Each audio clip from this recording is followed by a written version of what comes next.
Schierarsi senza esitazioni con tutti gli arrestati nell'ambito della recente operazione condotta magistralmente dalle forze dell'ordine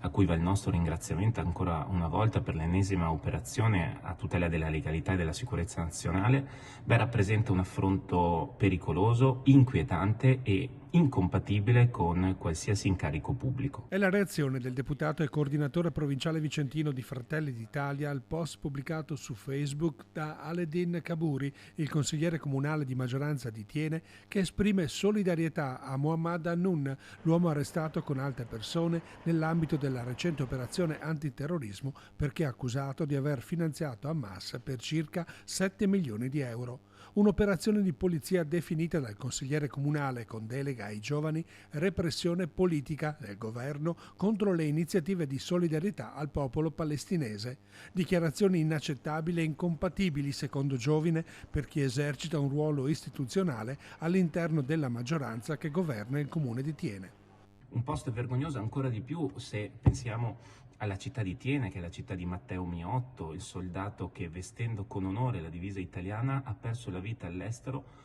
proprio per difendere un popolo oppresso da un regime islamista. Io mi auguro sinceramente che il sindaco Michelusi, che il PD, che lo sostiene convintamente, possano prendere quanto prima le distanze dall'autore di questo post vergognoso, che gli vengano revocate le deleghe. Devo dire che l'amministrazione comunale rinnova la massima fiducia nelle istituzioni e nel lavoro di indagine attualmente in corso a carico di Muhammad Hannon.